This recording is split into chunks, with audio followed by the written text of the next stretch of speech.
Hello friends, are you ready for some soup? Now usually on a Sunday you might hear, are you ready for some football? And that's a good question too, but today we're talking about soup. It is in the midst of fall season. It began in September, and so while Philly has been showing a bunch of summer temperatures as of late, this weekend the temperatures finally fell back to fall delight. And nothing for me is a better meal during the fall and winter than soup. So I don't know about you, but I love a good soup. And you know, one of the things I've loved about this live stream is it's enabled me to kind of go back to some recipes I haven't made for a while. So I think besides soup having a season, we sometimes have a season with different recipes. And I know for me, there were certain recipes that I leaned on during certain periods of my life with Hubs. And when the kids were young, I wasn't doing as much fussy cooking as I can enjoy now, although I still think I do a lot of simple cooking. But with little boys running around, it was quick, easy, and satisfying. And so this recipe fits all those bills.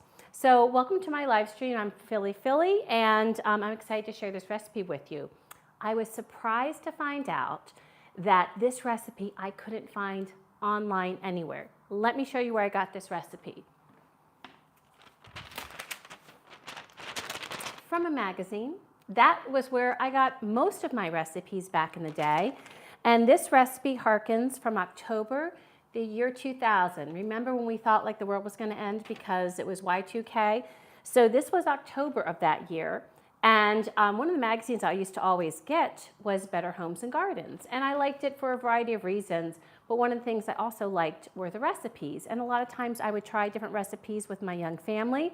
And this was one I did. Now, I do not have Italian heritage. You know, we have friends who are Italian, but when I saw this soup, Italian wedding soup, I also knew that what my knowledge of was little meatballs, typically, and a really, to me, warm, cozy, almost like a, you know, kind of a version that we might think for chicken noodle soup, except for it's not chicken. So I guess it's not a great comparison, but it was just something that was really, really warm and cozy.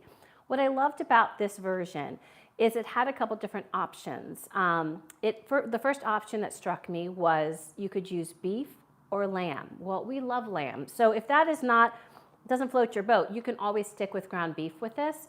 But we used, like Hubs was cooking.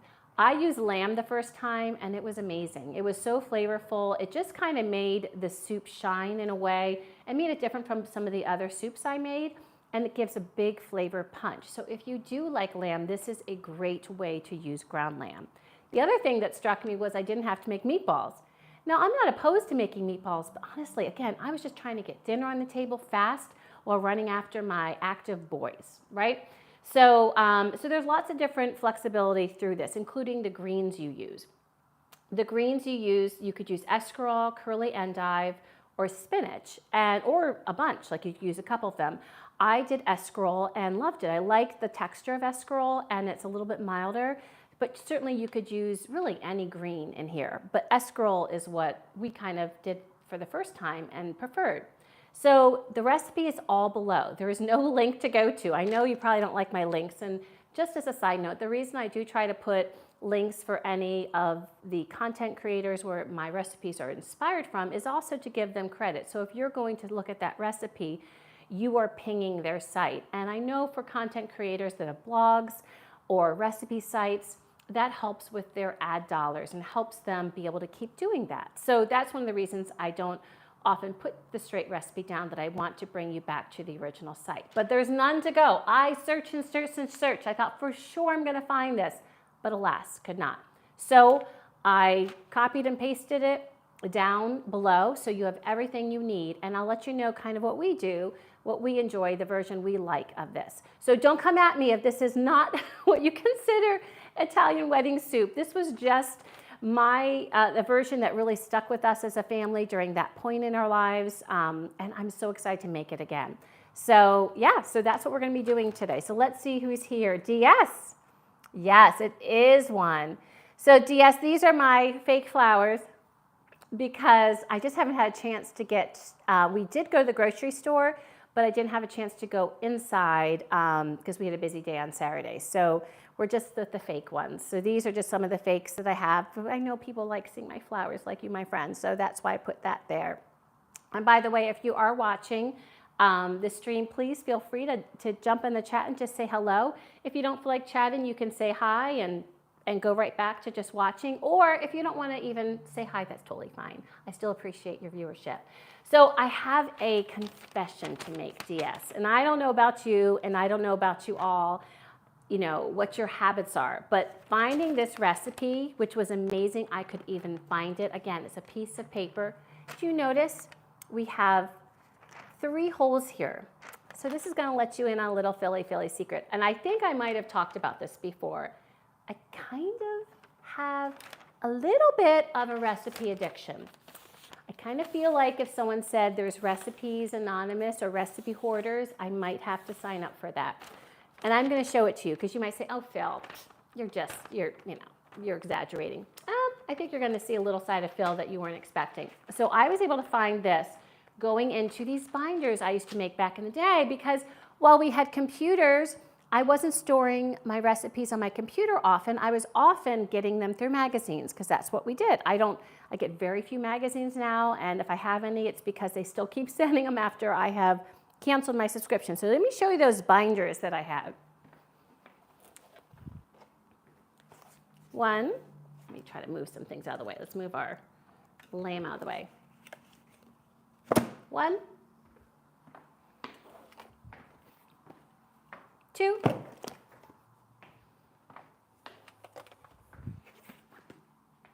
3. This was in one of these, and I will show you how I had them organized.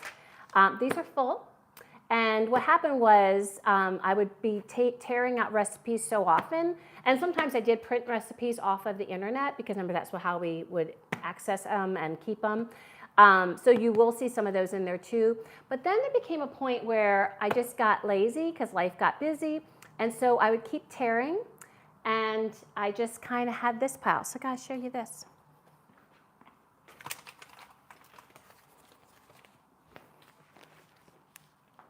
Look at that. All recipes. I think I've got a problem. What do you think? Isn't that crazy?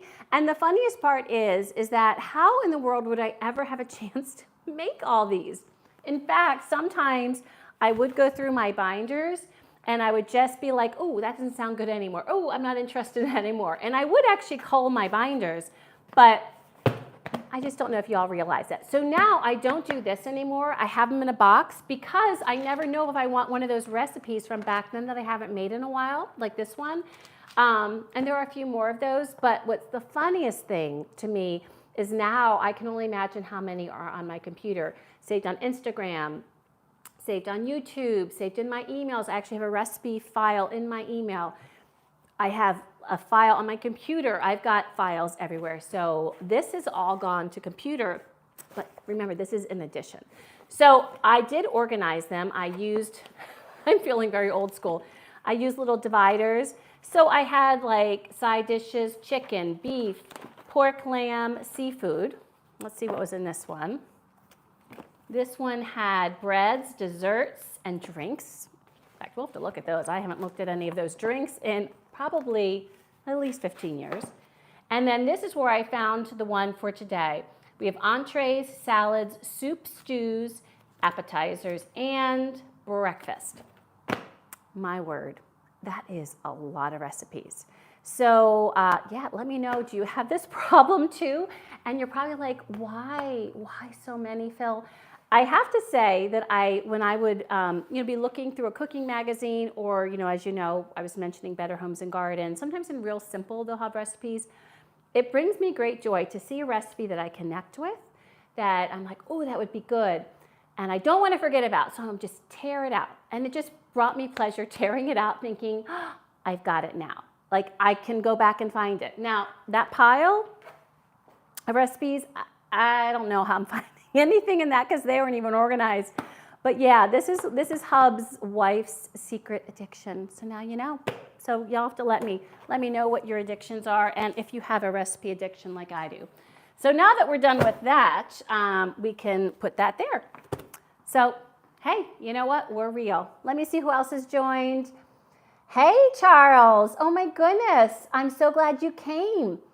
Welcome to the stream, Charles and DS. Let's see, you were saying not fake props. That's right. These are my props, my prop flowers. I love it, DS. No problem at all. I know. I mean, seriously, DS. Like, that is, I'm even like shocked at myself, if I'm being honest. And then you said, I have all my personal recipes in a folder that looks like all these put together. I know, like it's crazy. Oh, and by the way, I have, when I was married, I got this recipe box. That's full.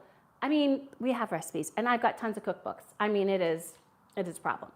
But now that I have had my big opening to y'all, we're getting back to the recipe. So the first thing we're going to do is we're going to get some flavors starting to build together. I'm going to do it here, and I'll bring the camera over once we get going. But we need to prep a couple things.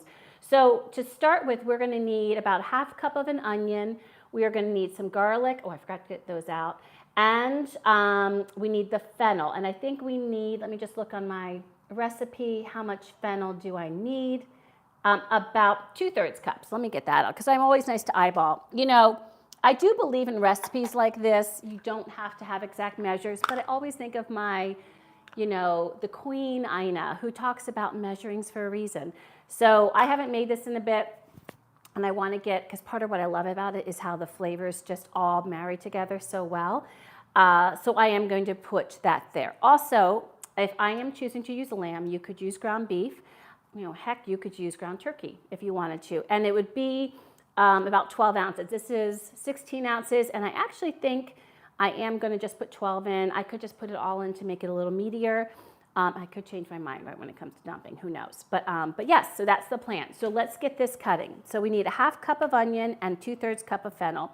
I'm going to do the fennel first because my onion could be quite spicy. So I got to tell you, fennel fronds, those are wonderful. And you all know that I like to freeze my herbs. So I'm pretty sure that I'm going to cut these off and later kind of do a little chop on these and make sure, because this has already been washed, and put them in because that's a nice thing to add. Fennel just adds that nice like slight anise, licoricey flavor, which is ironic because I absolutely do not like black licorice or ouzo or anisette, like some of those liqueurs, not for me. But I do like fennel, and I do like anise cookies. You know, that's one of my most popular recipes on my site is my grandma's anise cookies. You can check those out below under Because Grandma. So I'm just going to get this chopped off just to get these out of the way and set them aside. Oh, right? Charles, Ina, she's amazing. So I want for my fennel just to have chopped, so I'm just going to lob off some of this and take off, make sure get the root, and then I need to get, there's a hard part in there that I also want to get out, and I have a smaller knife that I can use. So DS, is it beautiful, as beautiful in New York City as it is today here in Philly? And Charles, how about you? Is it nice where you are also? My goodness, there we go. So we just took that little nugget out, and then I'm just going to slice it and then have it go the other way. So Hubs, by the way, will not be here. He had to go to the Eagles game.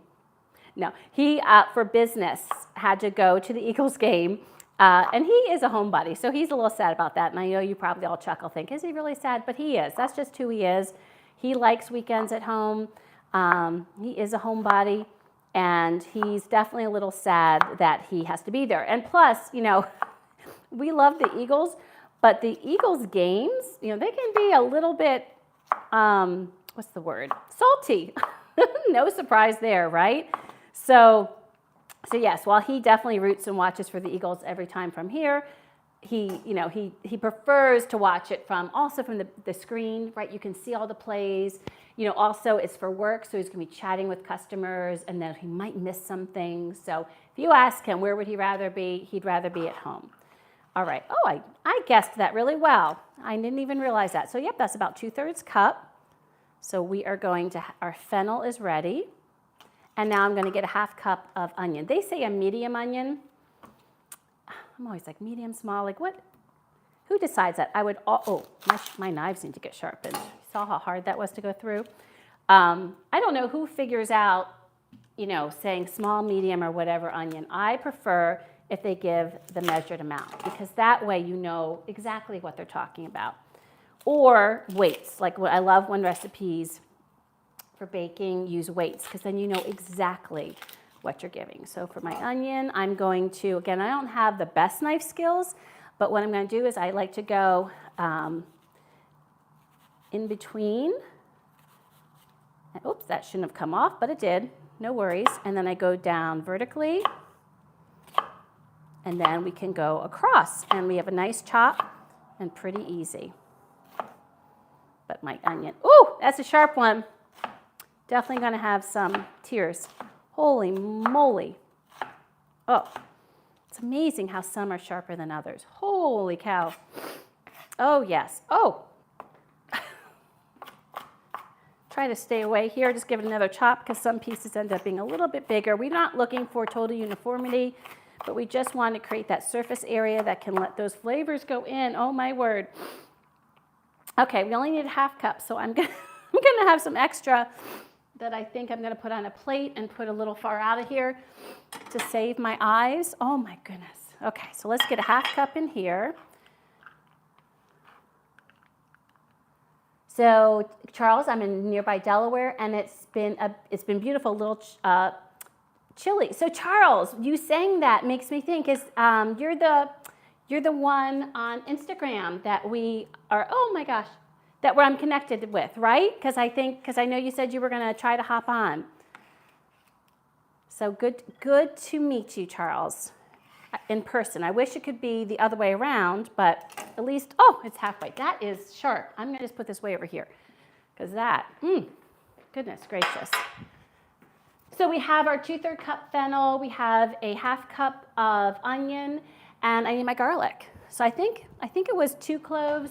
I do think with garlic it all is a heart measurement, but Hubs is a little bit garlic averse. Now he doesn't mind it in a soup as much because it tends to be cooked down.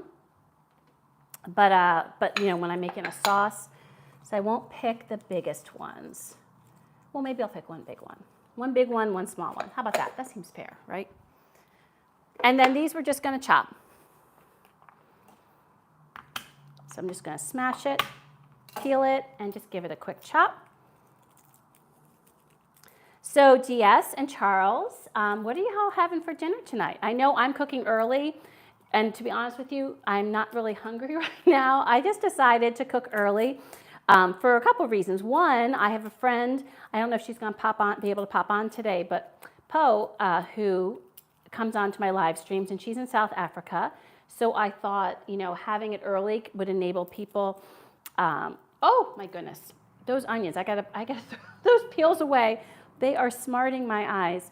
So that way enables some of my friends across the Atlantic, including Archie, to be able to pop in and say hello at a better hour than other times. And I think she's even farther. Her time is even different. Excuse me, let me get my towel. Greater than Archie's time. So that's one of the reasons. The other reason is that it's a Sunday, and I thought since Hubs it will be away, he doesn't really care when I cook it, and that way I can cook it, clean it up because it'll be just little me, and then I can kind of enjoy my Sunday before work starts. So that's kind of why I decided to do it earlier. And then, by the way, my plan is soup is always better the next day, soups and chilies. So, and stews. So I figure what I'm going to do is just, that's what our dinner is going to be. No, that's fine. That's what our dinner is going to be tomorrow, and we'll just heat it up, and it'll be even better. I missed some of the skin. That's fine. So yes, so that's why I'm cooking so early. This soup does not take long to cook. I think it takes like about a half hour. Not even total cook time. With prep time, it might take about 45 minutes. There we go. I'm just going to give it a rough chop.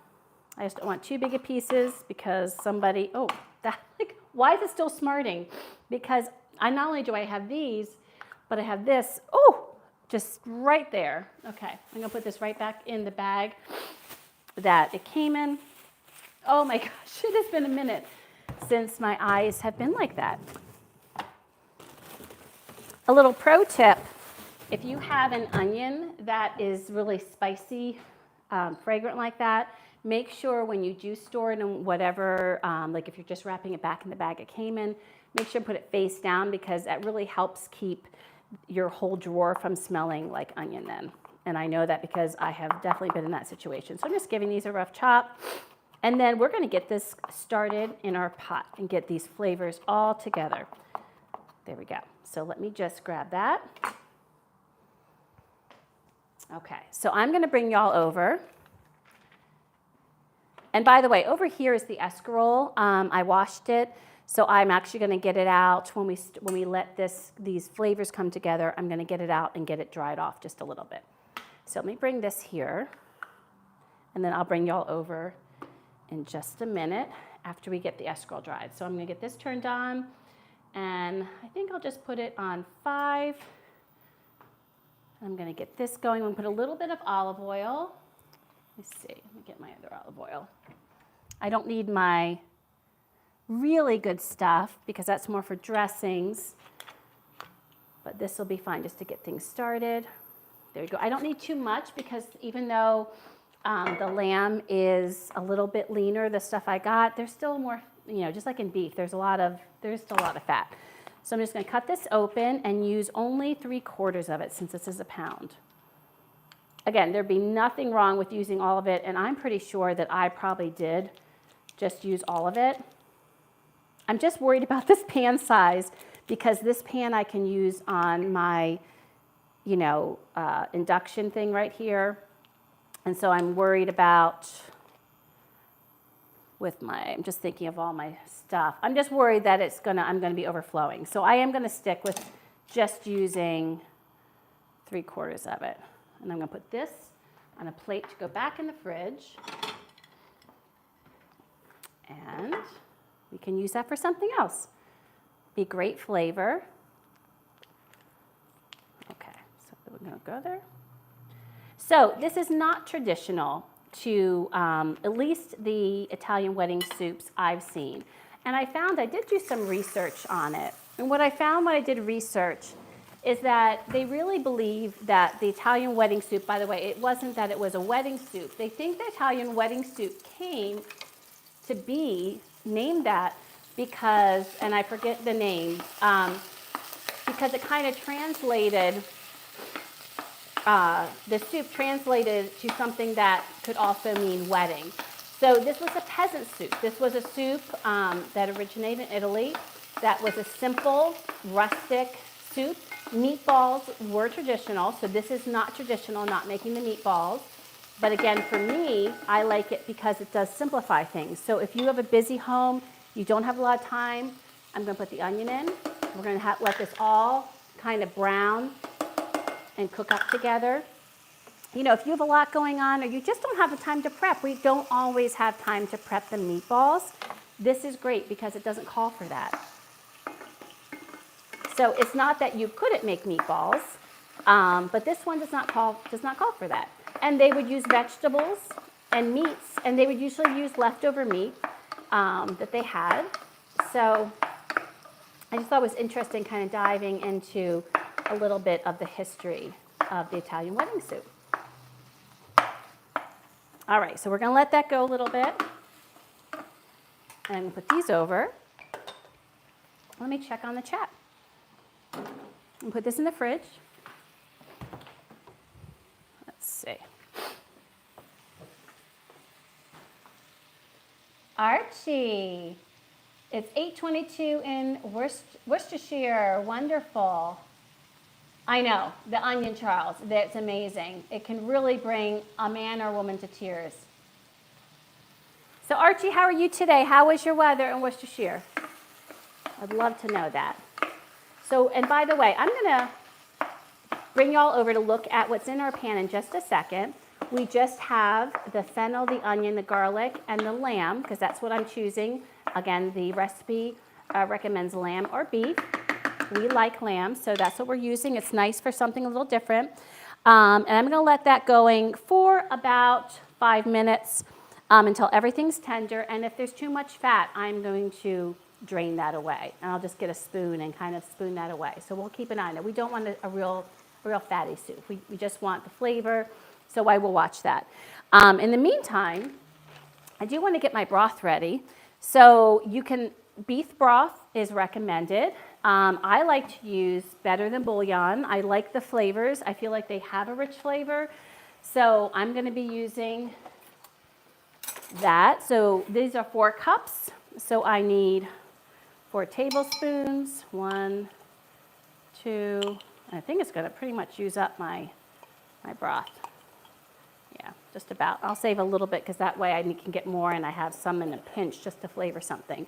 But what I also love about these in this version is sometimes you don't want a lot of broth. You're just doing something for a quick sauce, you know. And what's great is you can just take a little smidge of this and add a little water to make a pan sauce. And they come in all different flavors from chicken, beef, seafood, they're vegetarian. And the vegetarian's quite good, by the way. I have a vegetarian niece and a vegan niece, and it's nice. So I'm just going to get this heated up just to get it going. Push that out.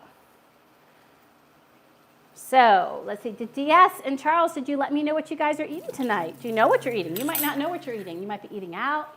And Archie, I was just posting my lunch before I came on stream, which was my soup, by the way, although it was not homemade soup. It was just some soup. I got the grocery store. It's from Panera. They have it in the refrigerator aisle. But it's one of my favorites, and it's their squash and apple soup. And I sometimes like to zhuzh it up a little bit. And I had this really good bacon that I got out, remember, for the miso pasta stream? And I'm like, I'm gonna cook that up this morning. We had a little bit with some scrammies, and I'm gonna use the rest of it to top the soup. And oh my gosh, it was so good. So I was not cooking lunch today. Oops, I didn't like that. I don't know what I did. It just went off. Let's see, that was weird. It kind of was like, shush, you're not paying attention. Okay. Again, I will show you this before we do our next step. But forgot to press start.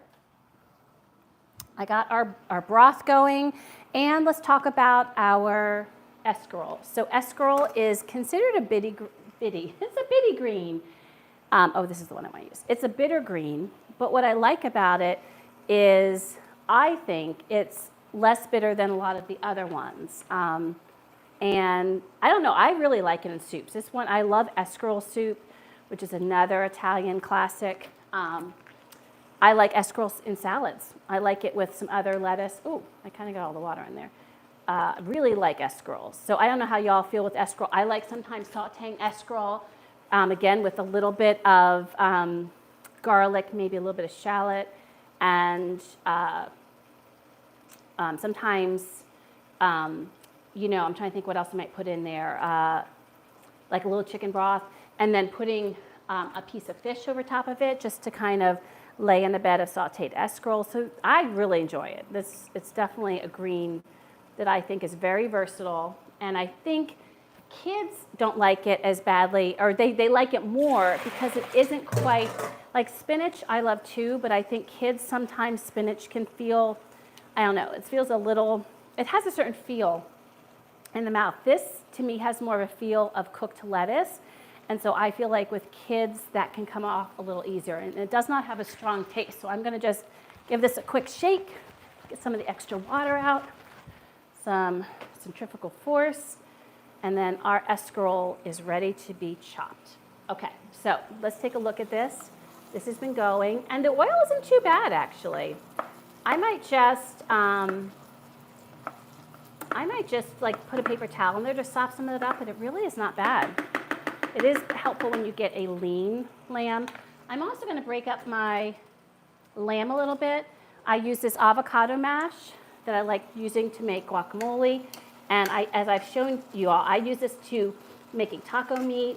It just helps break up ground meats if you want the pieces to be a little smaller. Sometimes if I'm browning some sausage that I want in a sauce, I don't always want the big chunks. I kind of want them a little smaller. So this really helps. So I got this going. Okay, let me check the chat. Let's see here. So Archie said we ate roast lamb. Oh, lamb! You ate roast lamb. So great minds think alike, right, Arch? So you ate roast lamb, and you had steamed cabbage, broccoli, roasted carrots, roast potatoes, and root vegetable mash. Oh my goodness, so many veggies. I love that, Arch. Amy loves roast lamb. Wonderful. And Charles is making linguine with clams tonight. Oh, that sounds divine. Wonderful.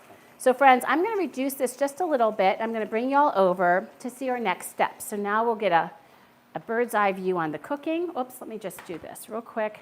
Turn it down a little bit. Bring you all over. There we go. Okay. I'm going to keep it like that because that way you can all see. Okay, so this is what this is what our mixture of lamb, fennel, onion, and garlic looks like. You can see that there isn't really, oh, that's what I didn't like. You can see that there isn't really a lot of oil there. I might just, to lighten it up a little bit, I might just put a paper towel in just to soak up some of it, but really not too bad. I'm pleasantly surprised. Let me get one of my little spatulas. Oh, what did Hubs do with it? Oh, here it is. We had used it earlier. I'm going to turn off my broth. Let me get a little paper towel. Okay.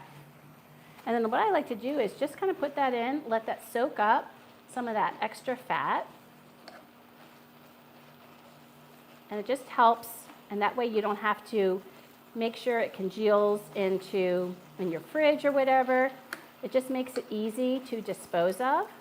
There we go. And so it took off some of that just to help a little bit. There we go. So I'm going to put that in the trash can. Some extra fat.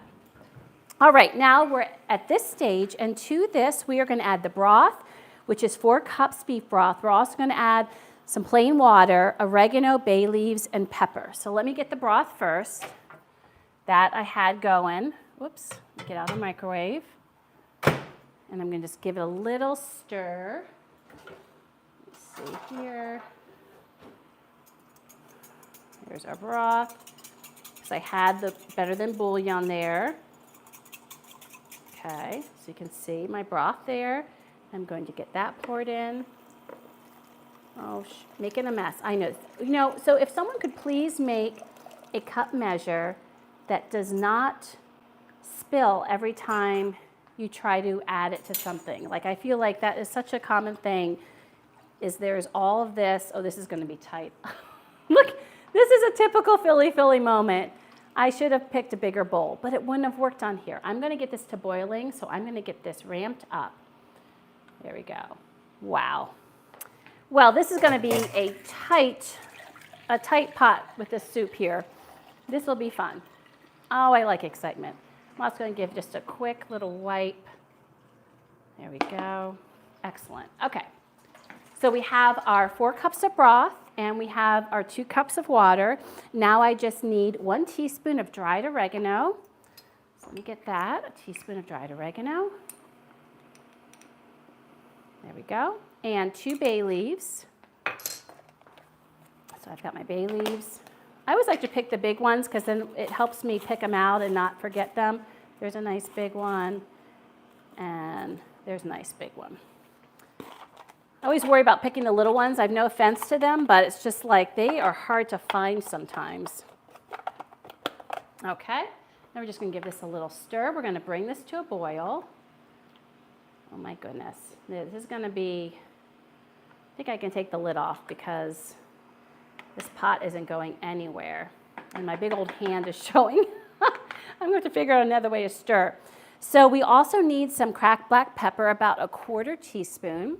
I love black pepper in soup, so I'm just going to guesstimate on that with my battery-operated black pepper grinder, which is helpful.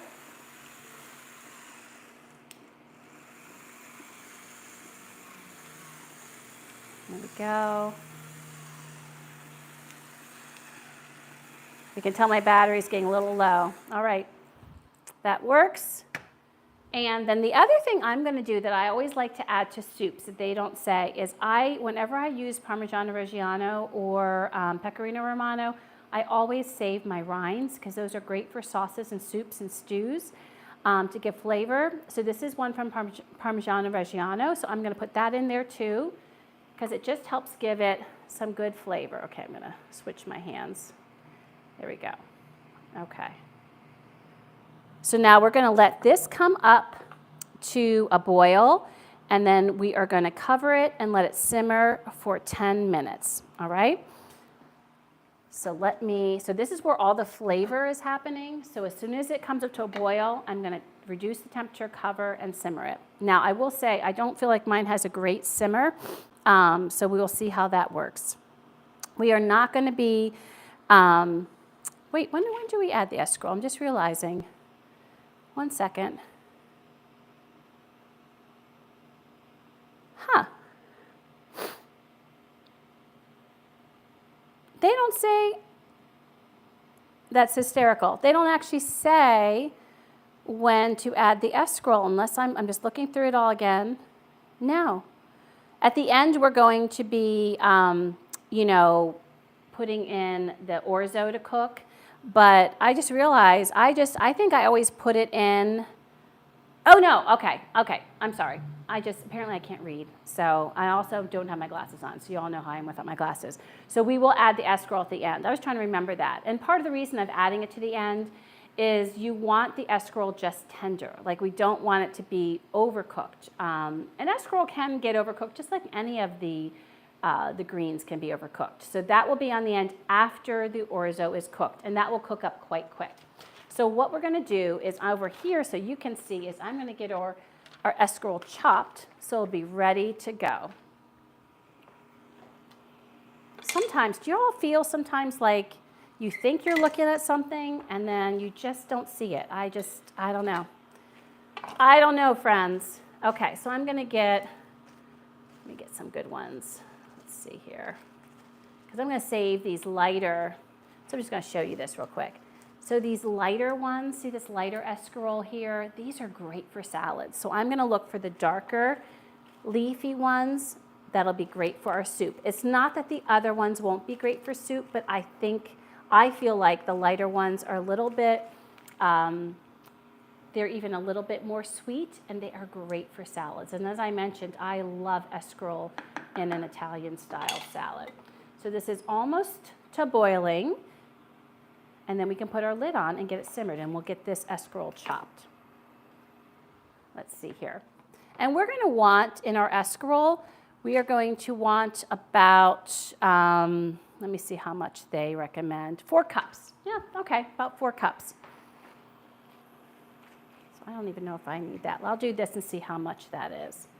And we are boiling here. So I'm going to reduce this down to 1, because this, even my 1 is pretty much. And we are going to let this sit and simmer for 10 minutes.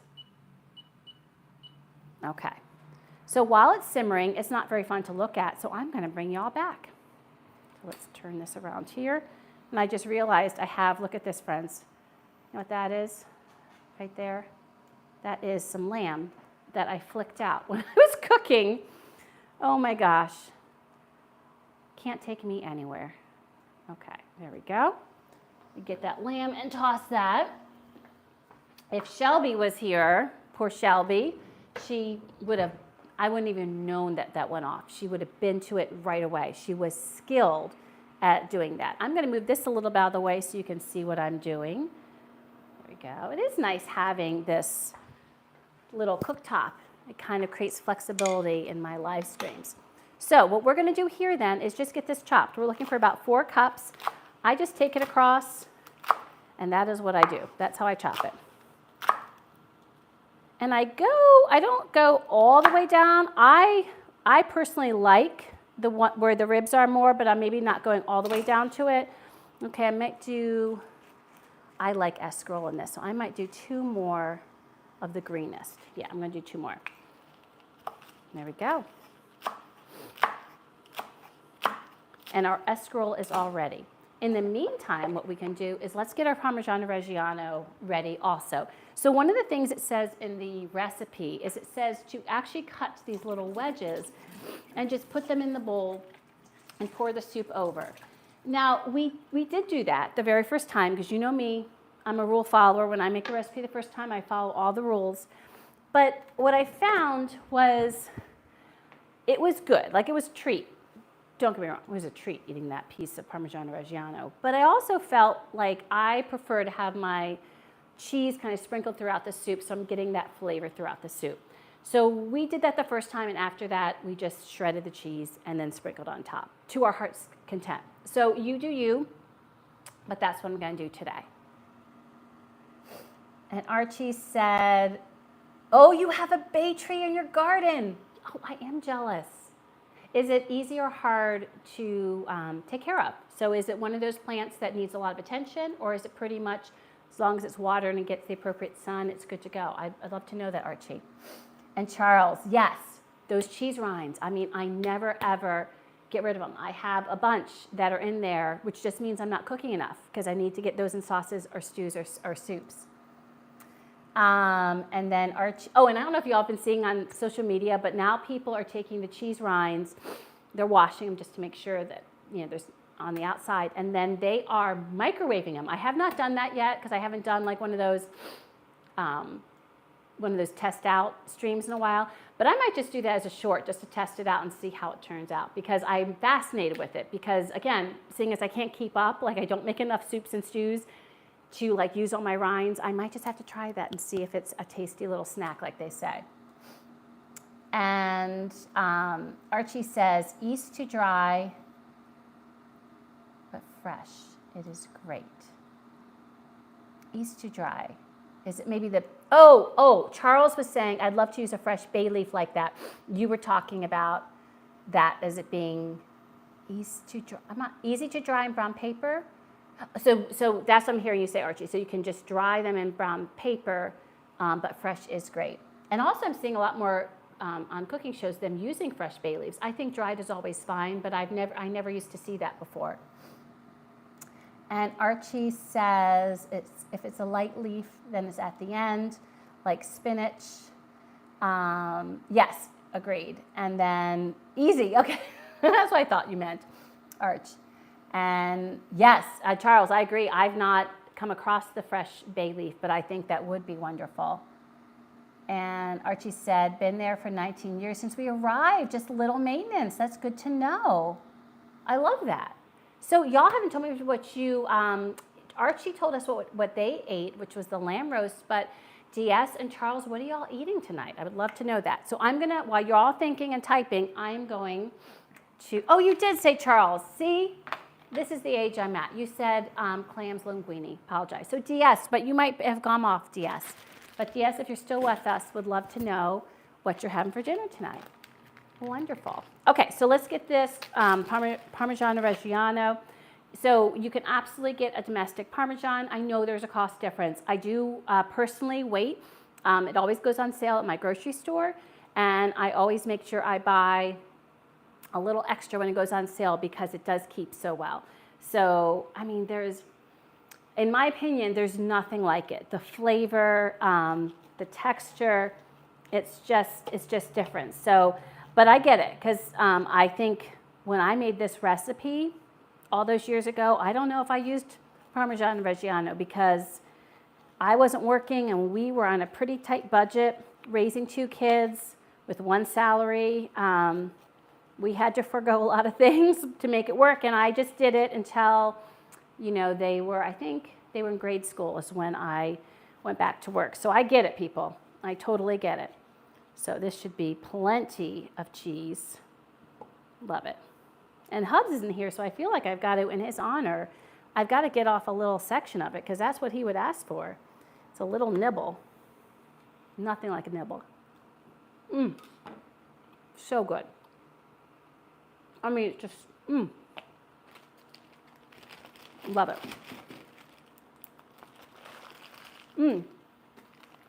Also, you could use grana padano, I'm not sure if I'm saying that right. And you could use Asiago, like That changes a little bit more than the other. I wouldn't use, I mean, you could use pecorino. Some people love pecorino more. It definitely gives it more of a bite, but I'm afraid it like overpowers a little bit. So I would stick with Parmigiano-Reggiano or Grana Padano if it was me. All right, so put that away. Get this in the fridge. A sip of water. And we only have 3 minutes left till the next step. Speaking of the next step, we are going to need a ½ cup of orzo. Now you could use any small pasta or really any pasta. I love orzo. I just like the texture of it. You know, you could use ditalini. You know, you could use an Israeli couscous, which is those bigger couscous. You could use, what is the, I have this. Let me go see. I forget what it's called, that we use for pastina. Acini di pepe. You could use that. Just the littles. So really, it's whatever you like. And you can put, honestly, this is where I feel like with recipes, you can put whatever pasta you want. Or, now this would be really upsetting people. You could decide, well, maybe you're gluten-free and you can't use pasta, although there are some great gluten-free options now. Maybe you just want to put some potatoes in there. Honestly, you do you. I think soup is a comfort food. You should use what you have on hand, and you should use what you like. But I always have orzo, so that's what is traditional, at least for this recipe, and so that's what we're going to use. It says a ½ cup, and this time I will go a little heavy. I love pasta. There we go. So I'm just trying to go a little above before it like starts pouring over. And this is one of my favorite orzo. It's from Delalo, which is also another nice brand. You can tell, the better brands of pasta, you can tell because they have a roughness to them. So sometimes the pasta you'll see, I don't know if y'all can see that. Sometimes the pasta you'll see how it's not shiny? When it has that roughness, I know we're not doing a sauce today, but if we were doing a sauce, because sometimes there's some pan you can cook these in the pan with with a bunch of great flavors, a little more liquid, and then they absorb it, and then you just have this creamy or saucy side that you can use with whatever entree. So that's one thing that orzo is great for.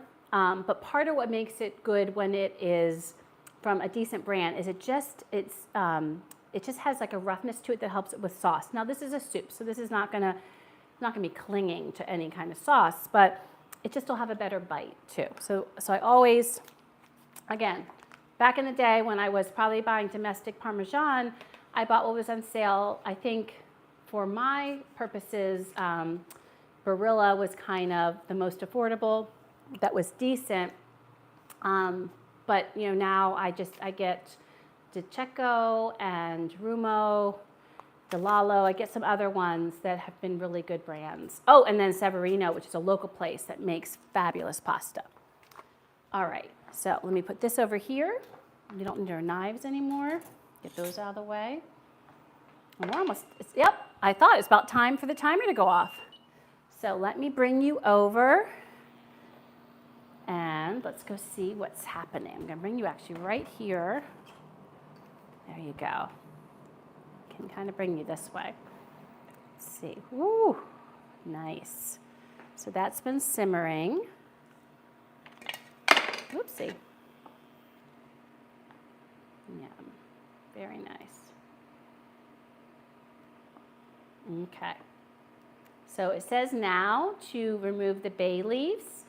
I'm just going to wait until the end, and that's when I'll take out the Parmesan rind. Although I kind of feel like one thing that's cool about the Parmesan rind is to wait until someone finds it, because that is yummy. Our son Matt has found it before in sauces, and he just eats it. All right, so now we're going to add, I'm going to raise the heat a little bit, and I'm going to add my orzo. And then we're going to cook this for 10 more minutes. And meanwhile, I'm going to get some bread ready to go that we can use to dip in our soup, because there's nothing better with soup than some sort of bread. Whoops, let me see. Let me get the timer set. Oh, that wasn't right. Okay, let me try it again. I put it for 1 minute. We need 10 minutes. Alrighty, so now I'm going to bring you back up and let's get the bread ready. So to get the bread ready, I'm going to be cooking it. Let me move this back a little bit. There we go. I'm going to be cooking it in my air fryer to get it crisped up. So to do that, let me get my air fryer, first of all, warmed up ahead of time. Okay. And then we got from our local store, we got some, I'm going to need another one of these. We got some ciabatta bread. As you might have seen, I made some grilled cheese with ciabatta bread. Whenever we don't buy a big loaf of bread like this very often because it's hard for just two of us to go get through it. So I always try to think about different things I can use it for. And what's nice is if I get it small enough, then I just pop it in the freezer to use another time, which is probably what I'll do after dinner tomorrow. Is whatever's not eaten, I'll just put in the freezer. Because then you can make croutons with it. You can make little crostini with it.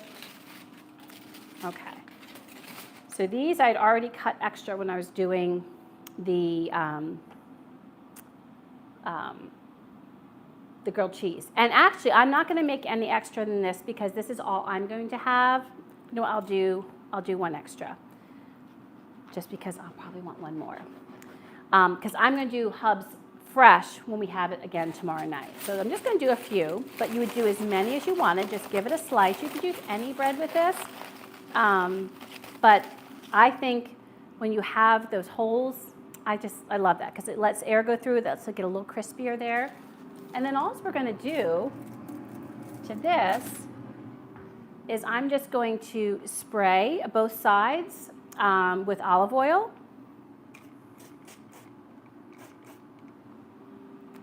And then I'm going to salt one side. You could, when it comes out, you could rub some garlic on it for sure. You could also add some, I might add a little Parmigiano-Reggiano on that because that would be nice too. So let me get a little salt.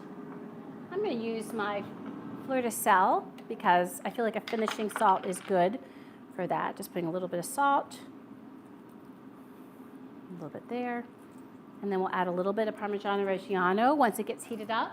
And we want these to get nice and crisp so we can dip them in the soup and kind of help enjoy everything.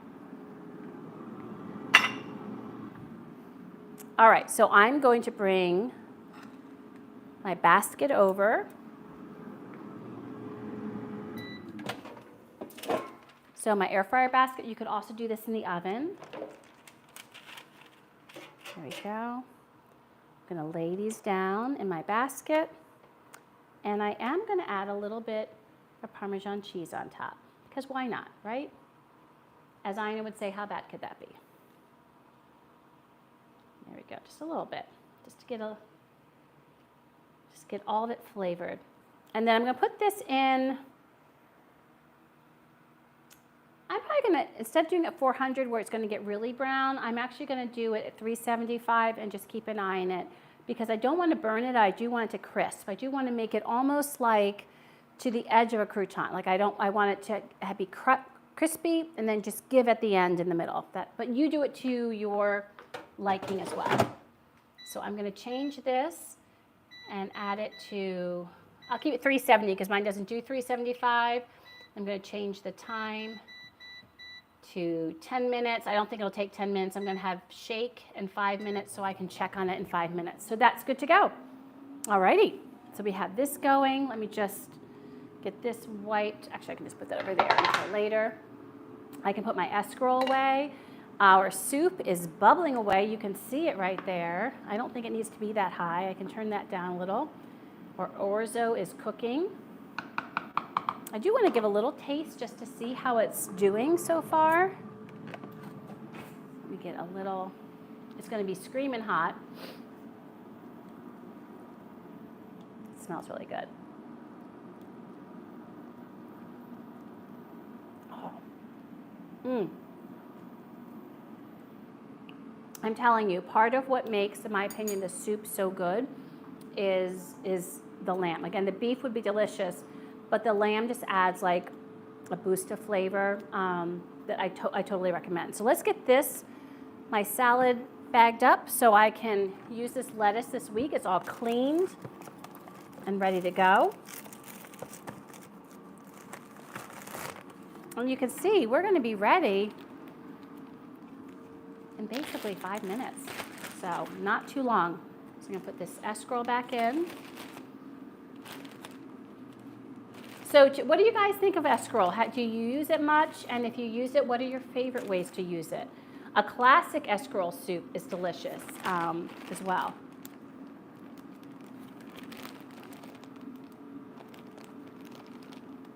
So Archie said, you said that bay tree twigs are great on the grill too. Wonderful. And Archie said, had to pop out. Did you add tomato or something to change the color? No, that's just the beef broth with the lamb and the fennel, the onion, the garlic. That's all. And it's a dark pan, so that might also changes it. We'll be putting it in a white bowl so you can see the truer color, but it is beef broth, so it's going to have that darker color. And Archie says, I fancy this. I have some ground lamb in the freezer and orzo in the cupboard. Perfect. And again, you can use any kind of bitter green with it. I do love escarole. And then Charles just said that it's just from the bouillon base. Yes. Absolutely. Absolutely. Okay, so let's just tidy up here a bit, because before we know it's going to be time to add the escarole and time to finish up our soup. Now, there's a couple of things I do recommend with certain kinds of soups that kind of, in my opinion, help elevate them a little bit. I certainly did not do this back in the day when I first saw this recipe because I was earlier in my cooking adventure. And I've watched so many shows and chefs with tips, especially for soups, but frankly for anything. And they always talk about, trying to kind of keep a balance to really make flavors shine. So one of the things that I like to do is add a little bit of acid at the end. It just helps brighten the flavor, and it doesn't take away the saltiness, but it just kind of cuts through it just a little bit. So there's a couple different things you could do. You could do some lemon, and this is not, I'm not saying Nonna did this. I'm just saying what I've learned is when I do this with soups, it really brightens the flavor. So for me, I think I'm going to use just my white balsamic vinegar. You could use a white wine vinegar. You could use lemon. But just a little smidge, I think, goes a long way to just brightening the flavor. And the other thing I like to add always to any soup, especially Italian in nature, is I do love a drizzle of my best olive oil, which we get from River Wards. This extra virgin olive oil, I think, really just gives a boost of flavor. And I also love a little bit of fresh black pepper. But if you don't like that, leave that off. And of course, we got the cheese. So we've got all of our kind of embellishments here and ready. We are going to be putting in our escarole in just a minute. Let me just give it a stir. You can see our cheese rind is giving up its flavor. It's doing its job. It smells so good. There's just something so comforting. And the smell, I wish there was smell-o-vision. The aroma is just amazing. Just so good. Just wonderful. Okay. So, and we just have a minute. Let me just test the pasta to make sure it should be done, but just make sure it's done. So let me get a little bit of pasta, just to be sure.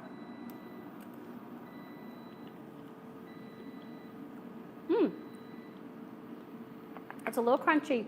I'm going to let it go a little bit longer. So I am going to let it go because I would not want to eat it yet. You do want to test your pasta, even though maybe some orzo are done. I always find, I think I said this at the miso pasta night, I always find that pasta, and I do like al dente, they are crunchy longer than any estimates that they give. Oh, I got to check my bread. Beautiful. Let me bring you over so you can see that while we're waiting on our soup and our orzo. So let's go over here. But I just find it so, oh yeah, here's all of that cooking stuff. Oh, I'll talk to you about this in just a minute. Okay. Look, those are perfect. Perfect. They're ready to go. So I'm just going to leave them there and they are ready to go. I'm going to unplug. This is the olive oil I like to get here in the city. It's from Riverwards. It's very delicious. So let me, oh, and you know what? I got to share about this. So one of the things I love about how we get our recipes is that we sometimes come across books that have been with us in a while. This is a book that I think I got from, I didn't get it as a gift, but I think my mom had it. I thought it was Andy's mom, but then when we came across this was my mom's handwriting, not Andy's mom. So I don't know if it was her grandma's, I mean her mom's, my grandma, or what. But look at that book, the Christmas Cookie Book. How delightful is that? And I mean, this, it tells stories. I just love, I love cookbooks. And let me see if I can get a date on this also. And again, we're letting our, let's see if I can get this. Copyright, oh, 1949. Wow, that's amazing. And then this is one that my grandma, my mom's mom, did use to kind of keep track of her recipes. And I thought this was hysterical. So she got this spaghetti sauce recipe from West Bend. This is not my dad's mom, the one that I have, because grandma, my other grandma, my mom's mom, she just would find recipes and cook stuff. This was lumberjack bean bake. This was from back in the day. And then this is barbecue chipped ham sandwich. I mean, look at this. And you can tell that the cooking that's been done because they have the stains. Chicken breast from Sally. I mean, I love it. It's just fun. This just shows history in families. And I don't know if you all have books like this, but I love it. And then we used to always go to Williamsburg. We would actually go on the way back from our trips to North Carolina that I grew up going to as a young girl, to the Outer Banks. And this is a great one that just has some iconic recipes from a long time ago, which is wonderful. Like one of the ones I know that I have cooked in here is Sally Lunn bread, which is a super easy bread that I highly recommend. So I might have to make that on stream sometime, but it's a great little book. So I have obviously so many more because your girl Philly has a real problem with cookbooks and recipes, as we all have figured out. And my goodness, that is a roiling boil. I'm going to turn that down just a little bit. I don't think it needs to be quite that high. And I know my beeper is going, so let's check the pasta. And I saw people putting in the chat, so let me just check the chat too. Let me see. So Archie said escarole is a hugely popular salad in France. We used to have it often in mixed green salad, great with honey mustard dressing. Oh, that's a great tip. I've never done that with escarole. I always go more Italian, simple olive oil, sometimes some fresh herbs. So I will try that, Arch. I love that. I'll try it this week, and I'll tag you on Twitter. Let's see. And Charles was saying, it does smell good. Oh my gosh, Charles, like you have no idea. And where in the city do you purchase Riverwards? So DeBruno Brothers doesn't have it. Riverwards is a specialty grocer that is located in Old City and in Fishtown. And it's their brand. So let me just read it to you in case you're ever up. So you can just look them up. Just look up Riverwards Philadelphia, and you'll see the two locations, so if either one is convenient. But this one is crafted exclusively from the Aberquina olive, celebrated for its aromatic fruitiness. This olive oil has a flavor profile that's bright, earthy, and intensely fresh. And when they first came out with this, I think I could even do a taste test, but in any event, this is my second bottle. The first bottle I bought, I loved it. It is just, it's not the only specialty olive oil I'll get, but I really enjoy it. So this one I just save for drizzling and that's why I have them here, for drizzling or for salad dressings, things like that. But I highly recommend it. And it's really priced well, which is shocking. And I lost my boil there. I want to turn it up just a little bit because I want my escarole to cook, and it's going to drive down in a second. Let's just test our pasta and see if it's done. It should be.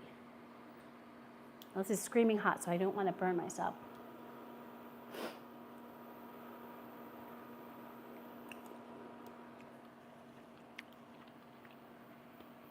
Perfect. That's a little al dente. So now what I'm going to do, I'm just going to turn it up a smidge because I want this to then cook quickly. We're going to put that in, and then we're going to serve. So I will say, for me, I love escarole done this way, kind of like I do with spinach, because oftentimes at some Italian restaurants, I've had escarole soup, and while I still do enjoy it and love it, the escarole is almost like, I'm trying to think of a green, like it's like pine tree green. It's like this color. And it's just been in that poor soup for too long. In fact, you know what? I would have put more in here. I'll put more in here tomorrow because I feel like I do like a lot of escarole in this. So you do this to your liking. All right, friends. So it is time to bowl up and give this stuff a try. Our bread is ready. There we go. I need to get a spatula. And let's get this bowled up. And I'm going to turn it off. So we're good. There we go. Let's get this going. Very nice. Let's get some broth. There we go. I just want to get, if I can get a little bit of just, I didn't even take the bay leaves out yet, but I didn't see any come in here. Just want to get a little bit, there we go. I'm going to be a little picky. Put a little bit of that on top. Oh my gosh, I forgot to add the vinegar. Okay, oops. So I like to add just a little bit of vinegar, not much. That's it, just a tiny smidge, just to brighten. And I'll taste it to see. This one won't have it because I just don't, well, I can do it after I taste it. Yeah. I'm telling you, it's like magic. And it really doesn't, in my experience, it doesn't really depend, it doesn't really matter which acid you put in it, whether it's, you know, vinegar or lime. Well, lime, I don't know if I do lime here, but or lemon. Lime I've used for other soups. I've used for like Vietnamese soups or some, you know, Latin or Mexican soups. It just elevates it. So we have that there. And I'll show you all this in a second. Let me get my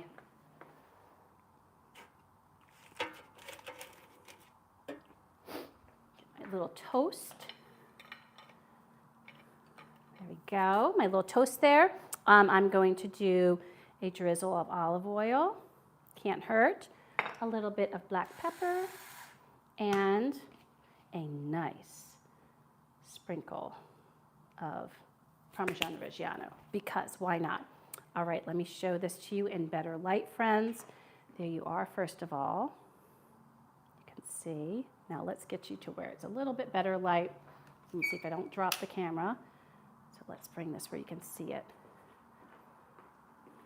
A little better. Whoopsie. There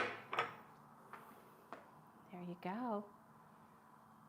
You can see the escarole. You see the cheese has dropped, but it's there. And we've got our lamb.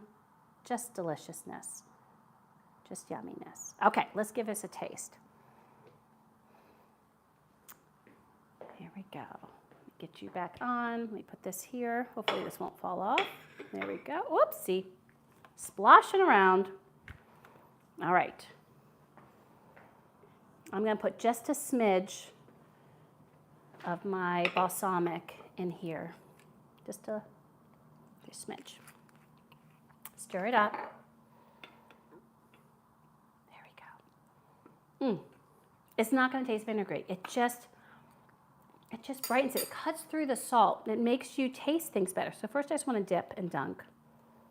Let's do that first.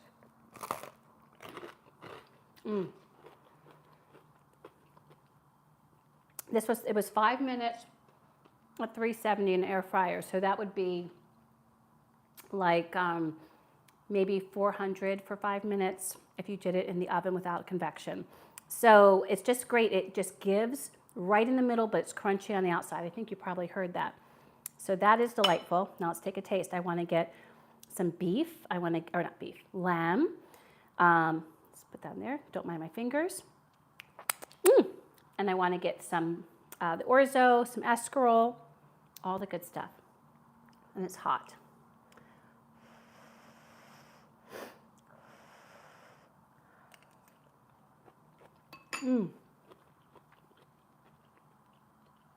I mean, it's simple.